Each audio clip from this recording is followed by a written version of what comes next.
Chosen one. Some messages aren't meant to be loud. They're meant to be heard in stillness. If you found your way here, take a moment and stay with this. And if these kinds of quiet, deep teachings speak to you, consider subscribing so you can return whenever you need to listen again. Chosen one. There are dimensions of authority you will never reach through enthusiasm. There are realms in the spirit that do not respond to volume, emotion, or repetition. Some doors open when you believe. Others open only when you disappear. Fasting is not hunger. It is withdrawal. It is the intentional removal of everything the flesh uses to negotiate control. And that is why hell does not fear prayer alone. Hell fears alignment, because demons do not lose power when you speak loudly. They lose power when you stop feeding what gives them access. Understand this, the enemy does not need permission to attack. He only needs agreement to stay, and agreement is almost never verbal. It is behavioral. It is habitual. It is reinforced by comfort. This is why fasting unsettles the unseen realm. It interrupts patterns. Not every fast does this. Some fasts are cosmetic. They impress people. They exhaust the body, but they never touch the root. A true fast strips leverage, and leverage is what demons survive on. They survive on distraction. They survive on noise. They survive on fragmentation. The moment you remove excess, silence increases, and silence is dangerous. Because in silence, truth surfaces. Most people are afraid of fasting not because of hunger, but because hunger removes sedation. It exposes what has been whispering beneath the surface. This is why fasting often begins with discomfort that feels disproportionate. Not physical pain, psychological resistance. Thoughts intensify, memories resurface, emotions fluctuate. This is not weakness, it is exposure. The first thing fasting confronts is not demons. It confronts identity. Because identity determines jurisdiction. If the enemy can confuse who you are, he never needs to overpower you. This is why the wilderness was chosen. Not a battlefield, not a city, and not a crowd. Isolation reveals authority. And when Jesus was tempted, the attack was precise. If you are, that phrase is ancient. It is surgical, because doubt does not erase truth. It delays action, and delay is enough. Fasting collapses delay. It removes the internal argument. You stop debating who you are. You stop defending your calling. You stop negotiating your obedience. Clarity replaces confusion, and clarity is confrontational. When clarity enters, the atmosphere changes. This is why fasting often feels like pressure before it feels like power, because pressure reveals alignment. When the flesh quiets, the spirit speaks clearly. And what it says is not comforting. It is corrective. Fasting will show you where you compromised, where you tolerated, where you adjusted yourself to survive instead of standing to govern. And that is why many abandon fasting early, not because they are hungry, but because truth is inconvenient. Truth requires response. Fasting is not passive. It is a declaration that comfort no longer has authority over you. And when that declaration is made sincerely, the enemy begins to react. Not externally at first, internally.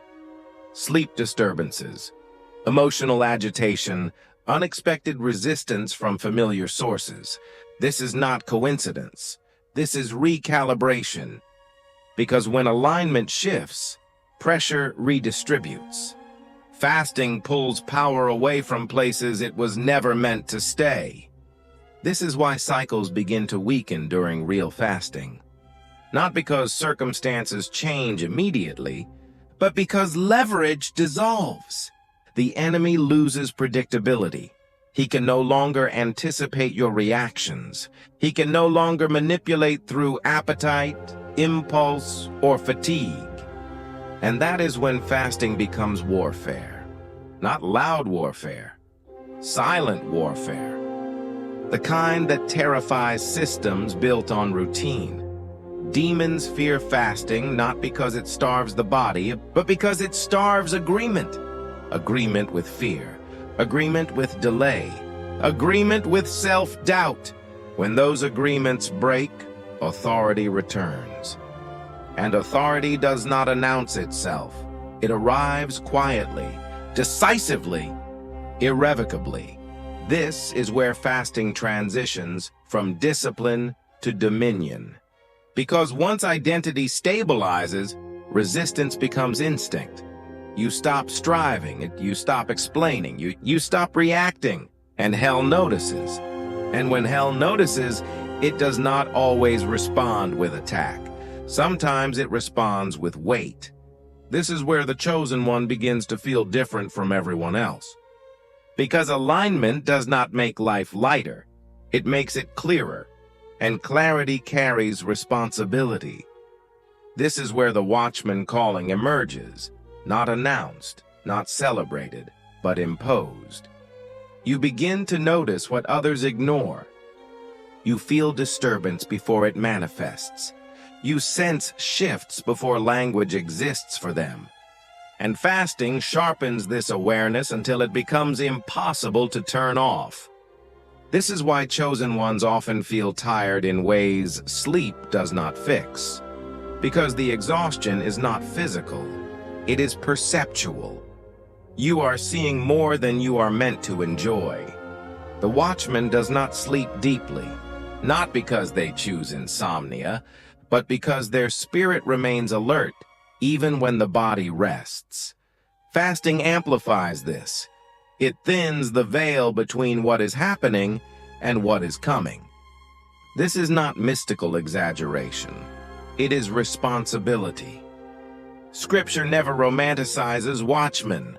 They are not praised for comfort. They are burdened with warning. They stand between silence and catastrophe. And fasting prepares the chosen one for this weight. Because without fasting, sensitivity becomes anxiety. Discernment becomes fear. Awareness becomes overwhelm. But fasting organizes perception. It teaches the spirit how to carry knowledge without collapsing under it. This is why many chosen ones feel isolated during fasting seasons. Not abandoned, isolated. Because alignment separates before it connects. You begin to realize you can no longer participate in certain conversations. Certain entertainments begin to feel heavy. Certain people drain instead of nourish. This is not pride, it is recalibration. The Watchman is not better than others. They are simply positioned differently. And position requires endurance. This is why fasting that awakens the Watchman calling often coincides with loneliness. Because clarity creates distance. You stop blending in. You stop numbing out. You stop pretending not to see what you see. And that makes you inconvenient. The enemy exploits this moment, not with temptation, but with discouragement.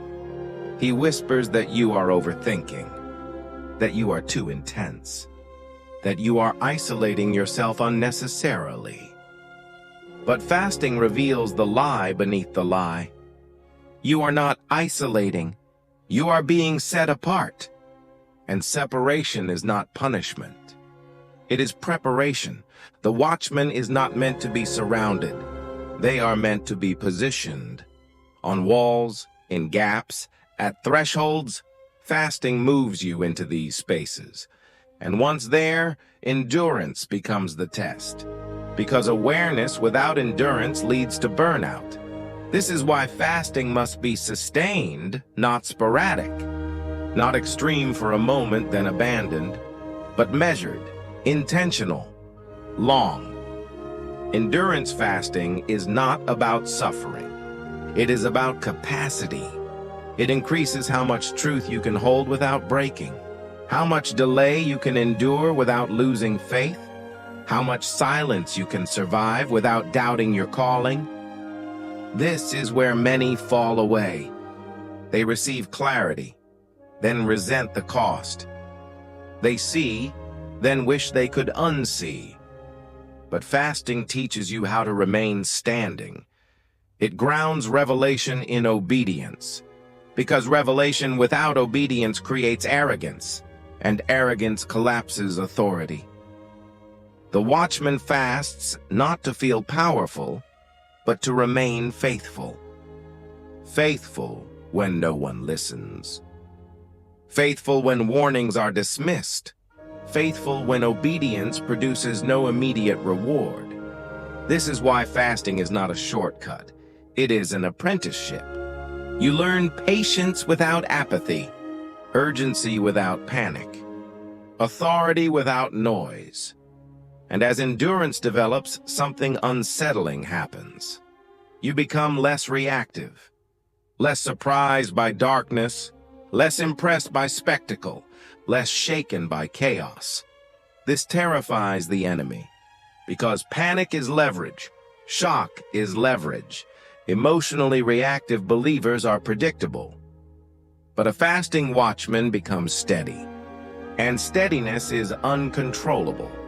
This is when fasting transitions again, from alignment to confrontation to surveillance. You begin to recognize patterns, not just in your life, but in systems. Cycles repeat, behaviors echo, spirits move through environments, not just individuals. And fasting tunes your discernment to this scale. You stop fighting symptoms. You start identifying sources.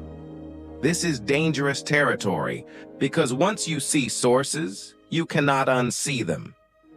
And you become accountable for how you respond. The watchman does not get to pretend ignorance.